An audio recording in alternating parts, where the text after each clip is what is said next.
Hello বাচ্চারা, আজ আমরা শুনবো ক্ষুধার্ত বাঘ ও চালাক শিয়াল নামক গল্পটি। শুরু করা যাক তাহলে। কোনো এক গভীর জঙ্গলে একটি বয়স্ক বাঘ থাকতো। তার বয়স হয়ে যাওয়ায় সে কোনোভাবেই খাবার খুঁজে আর পাচ্ছিল না। জঙ্গলে সারাদিন এদিক ওদিক ঘুরে কোনো খাবারই তো জোগাড় করতে পারলাম না। কি যে করি, না খেয়ে তো এবার আমাকে মরতে হবে। যাই, সামনের দিকে গিয়ে দেখি যদি কোনো খাবার পাই। এই বলে বুড়ো বাঘ সামনের দিকে এগোতে লাগলো। কিছু দূর যাওয়ার পরই তার সাথে এক শিয়ালের দেখা হয়ে গেল। বাঘ এবার মনে মনে ভাবতে লাগলো, যাক, সামনে তো একটা শিকার পাওয়া গেছে। এটাকে বোকা বানিয়ে কিছু খাবারের জোগাড় করতেই হবে। আরে ভাগ না যে, কোথায় চললি এদিকে? তা মামা, তুমি বা কোথায় চললে? আমি তো শিকারের সন্ধানে বেরিয়েছি। আরে ভাগ্নে, আমারও তো সেই একই ব্যাপার। সকাল থেকে শিকার খুঁজে বেড়াচ্ছি, কিন্তু কোনো শিকারই পাচ্ছি না। চল ভাগ্নে, আমরা তো একটা কাজ করতেই পারি। দুজনে একসাথে শিকার ধরি, তাহলে তাড়াতাড়ি আমরা শিকার খুঁজে পাবো। তা তুমি ঠিক কথাই বলেছো মামা, চলো তাহলে।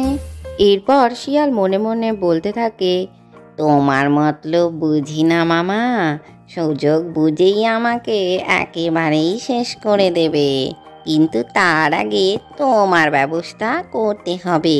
এরপরে তারা হাঁটতে হাঁটতে জঙ্গলের মধ্যে দিয়ে যেতে থাকে। দাঁড়াও মামা, তোমার ব্যবস্থা তো আমি করছি।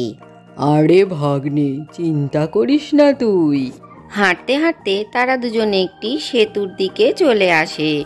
শিয়াল বাঘকে সেই সেতুর দিকে এনেছে দেখে বাঘ তো খুবই অবাক হয়। কি রে ভাগ্নে, এ তুই আমাকে কোথায় এনেছিস? আরে মামা, ওই সেতুর ওপারে কিন্তু অনেক খাবার আছে, আমি দেখেছি। তোমাকে আগে এই সেতু দিয়ে পার হতে হবে।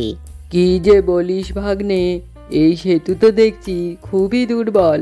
আমি গেলে যদি ভেঙে যায়, তার চেয়ে তুই আগে যা। সে তো আমি যেতেই পারি মামা, কিন্তু আমি যাওয়ার পরে যদি সেতু আরো দুর্বল হয়ে পড়ে, তাহলে তো তুমি একেবারেই নিচে গিয়ে পড়বে।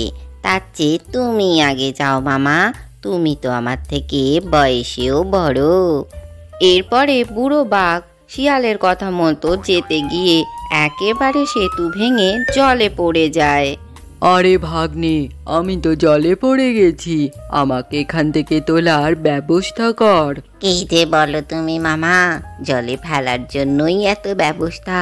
এখন আমি তোমাকে তুলি কি করে বলো? তুমি ওখানেই থাকো। তুমি যে আমাকে খাওয়ার পরিকল্পনা করেছিলে, তা আমি ভালোই বুঝেছি মামা। না রে ভাগ্নে না, তুই আমার ভাগ্নে না, আমি তোকে খেতে পারি। আমাকে এখান থেকে তোল ভাগ্নে। এরপর শিয়াল বাঘের কোনো কথাই না শুনে সেখান থেকে চলে যায়। যাস না ভাগ্নে, যাস না।